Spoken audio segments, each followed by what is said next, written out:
Light rain trickled down, each drop tracing a slow path across the misted glass.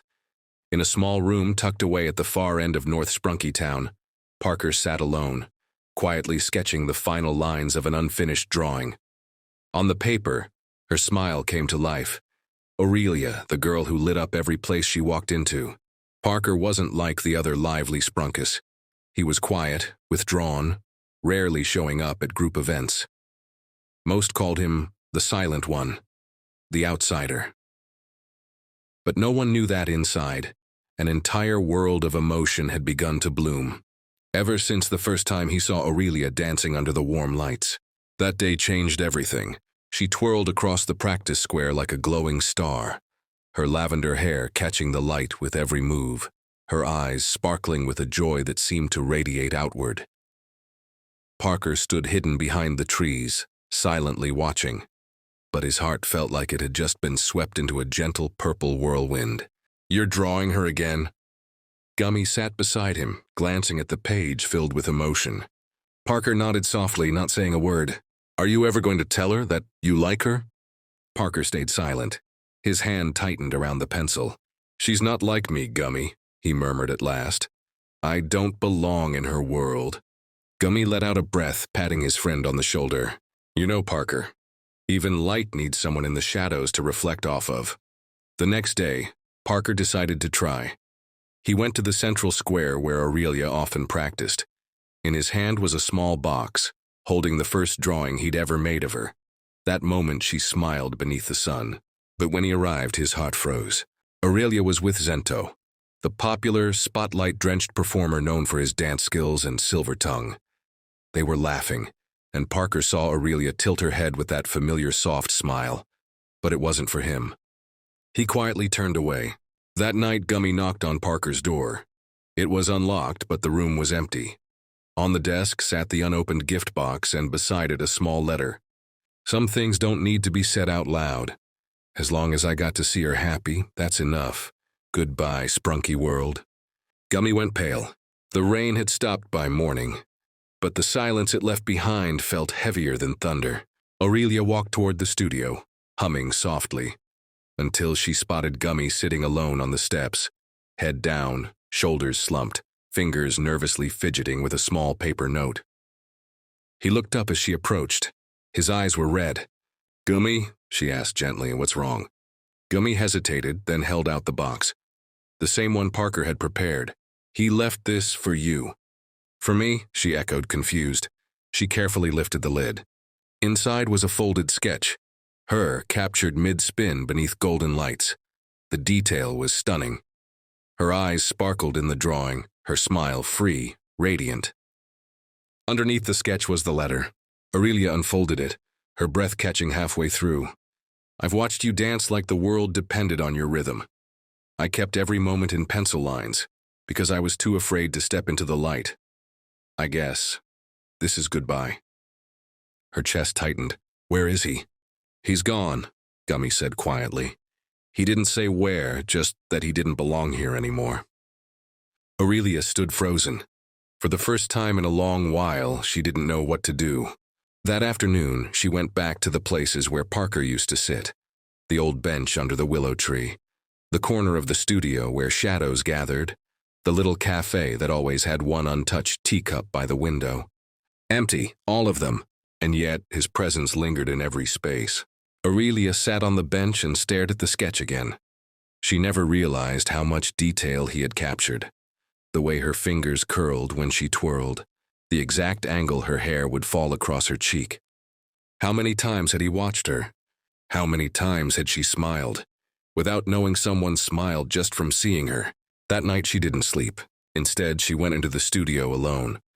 No lights, no music, just her and the memory of Parker's silent gaze. She began to dance, slowly like a whisper across water. Every step, every turn was for him. A letter sat on the corner of the floor beside her bag, sealed in a pale blue envelope. "Parker, I didn't see you. I didn't know how deeply you felt, but now, I wish I had looked back. Come home." She taped the letter to the old willow tree, the place where shadows and light once met. And she waited. 3 days passed. The world of Sprunki went on. Music played, dancers twirled, laughter echoed across the square. But something felt off, like a melody missing its most fragile note. Parker had wandered far from town, deep into the quiet stretches of the northern fields. It was a place where no one danced, no one performed, just wide skies and rustling grass, and silence thick enough to hide inside. He sat by a creek, skipping pebbles into the water, trying to forget the sound of her laughter. But it clung to him like a song that wouldn't fade. And then he saw it, Gummy, out of breath, running toward him through the tall grass. He stopped, panting, holding a folded envelope. Pale blue, edges worn, Parker's name written in soft ink. "She left it at the Willow," Gummy said. "She's been waiting." Parker stared at the letter. His hands trembled slightly as he opened it. "Parker, I didn't notice the way your eyes followed the rhythm of my feet. I didn't see how you captured every part of me I never even paid attention to. But I read your words and I felt your heart. And now I realize someone was always there, holding me without asking to be held back. I don't know if this is love, but I know it hurts not having you around." The town was quiet, the moon high and soft. He walked slowly through the square, passing by the empty practice studio, past the cafe, past the bench under the willow where the letter had once waited. And then he heard it. Footsteps on hardwood, a soft hum, the faintest sound of spinning. Inside the studio, a single light glowed, and there she was. Aurelia stood alone, her eyes closed, arms outstretched in a slow-motion twirl. Not for performance, not for applause, just for herself. And maybe for someone who had always been watching. Parker stepped inside. She opened her eyes. They stood there in silence, the world holding its breath. Aurelia walked toward him, not rushing, not dramatic, just sure. "I'm sorry I didn't see you," she whispered. Parker looked down, then gently took her hand. "You see me now," he said. And for the first time he smiled. The days that followed didn't change with fireworks or cheers. Instead, everything shifted in small, soft ways, like a new melody slipping into an old song. Parker still didn't talk much. He still sat near the back during group sessions, still spent most of his free time sketching in corners. But now, when he looked up, Aurelia was there. Sometimes she would sit beside him, not saying a word, just quietly sketching in her own notebook, even if all she ever drew were flowers with uneven petals. One afternoon, Gummy passed by and whispered, "Did she just draw a potato with legs?" Aurelia rolled her eyes. "It's a sunflower, obviously." Parker chuckled. Not out loud, not with sound. But his shoulders shook a little and his eyes crinkled at the corners. It was the first time the others had ever seen him laugh. Word spread fast in Sprunki town. "Parker and Aurelia are a thing," someone gasped. "Wait, that Parker? The shy one with the art and the hoodie?" Zento, the popular Sprunki Aurelia had once laughed with, found them at the studio steps one day and raised an eyebrow. "You serious?" he asked, arms crossed but smirking. "Didn't think you were her type." Parker's gaze dropped, but Aurelia stepped forward. "Maybe I didn't think I had a type until I met someone who saw the parts of me no one else even noticed." Zento blinked, taken aback. Parker glanced at her, that quiet gratitude in his eyes again. He never needed to fight to prove his worth. Aurelia did it for him. But not everything was smooth. There were awkward silences, moments when Parker didn't know how to hold her hand or how to respond when she looked at him too long. Aurelia had always been sunshine, open, expressive, magnetic. Parker? He was autumn shadows, a warm breeze hidden behind leaves. But they met somewhere in the middle. One evening, she brought him to a rooftop and played soft music from a speaker. No crowd, no spotlights, just her and him under stars. "I know you don't like being seen," she said, "but I think you're most beautiful when you let someone see you anyway." Parker didn't answer. "So wait, Aurelia's really dating him now?" "Yeah, the shy one. Barely speaks. I mean, I thought she was into, confidence. Maybe it's a pity thing. You know how she is, sweetheart type." Parker froze. They didn't mean it to hurt, but it did. That night, he didn't show up at the rooftop where he and Aurelia usually watched the stars. The next morning, Aurelia found him in his usual corner of the studio. Sketchbook closed, headphones on. She smiled and waved. He nodded, but didn't meet her eyes. She sat down beside him. I waited last night. I got busy, he muttered. Aurelia tilted her head. Did something happen? No, he said too quickly. She could feel the wall rising between them. Silent, invisible, but heavy. His shoulders were tense, his gaze locked on the floor. Parker, she said softly, placing her hand on his. He pulled it away, gently but enough to sting. Later that day, Gummy confronted him. You're pushing her away. I'm protecting her. From what? Gummy demanded. From being happy? Parker's voice cracked. From being talked about, judged. I don't want her to be the girl who settled for the quiet kid who doesn't know how to dance or say the right thing. She didn't settle, Parker, Gummy said. She chose you, and you're the only one acting like you're not worth it. Meanwhile, Aurelia sat by the willow tree, holding the old sketch he'd once drawn of her. It had wrinkled edges now, loved and carried and read too many times. She wasn't angry. She was heartbroken. Not because he didn't love her, but because he thought he shouldn't. That night, Aurelia did something she rarely did. She danced alone in the middle of the square, but not for joy, not for the crowd. This time her feet moved with fire. Every spin, every leap was laced with frustration, pain, longing. And when she stopped, breathless, she turned. And Parker was there, standing at the edge of the square, eyes wide. She walked toward him. If you're scared, she said, voice trembling, then tell me. If you're hurt, tell me, but don't shut me out just because you think I deserve more. I chose you, Parker. I want you, not someone else. Not some version of you who's louder or shinier or more perfect. You. Silence. Then Parker whispered, I didn't think I could be loved like that. You already are, she said. And in that moment, he didn't just believe her. He felt it. For the first time, the walls he'd built didn't fall. They softened. Just enough for her to walk through. The next morning was unusually bright. Golden light spilled across Sprunki town. And in that warmth, something had changed. Not in the world itself, but in the way Parker moved through it. For the first time, he walked beside Aurelia. Not in the shadows, not a few steps behind. He walked next to her, hand in hand, where everyone could see. It wasn't a grand announcement. They didn't kiss in front of the plaza or shout from rooftops. They just were. Two people walking, talking, laughing quietly. And for Sprunki town, that was louder than any firework. At the studio that afternoon, Zento approached them again. He wasn't smirking this time. You look different, man, he said, eyes flicking between Parker and Aurelia. Not just the hair or the clothes, just brighter. Parker scratched the back of his neck. Maybe I stopped trying to disappear. Zento nodded. Good, 'cause the town's been missing out on someone pretty cool. Then, half grinning, he added, also, Aurelia just said no to me twice last year, so I guess I've officially been replaced. Aurelia rolled her eyes. You were never in the running, Zento. Everyone laughed, even Parker. In the weeks that followed, Parker's sketches began appearing all over Sprunki town. On the walls of the cafe where he used to hide, in the library, in the studio. Each one carried his quiet soul, not flashy, not loud, but full of life, love, and light. People stopped to admire them. Some asked, who drew these? Others already knew. His signature changed too. Where he used to sign with a single P, he now wrote, Parker, you see me now. One evening, Gummy found the couple sitting under the willow tree. Parker was sketching. Aurelia was humming a new melody. You two make it look easy, Gummy said, plopping down beside them. Aurelia grinned. It's not.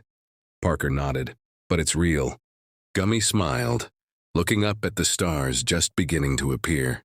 Do you think maybe more of us could have that kind of love? Aurelia squeezed Parker's hand and said softly, only if you believe you deserve it. That night, Parker looked around at the town, his town, and realized something. He didn't have to be the loudest, the flashiest, or the most confident. He just had to show up, fully, truthfully, lovingly. And that was enough.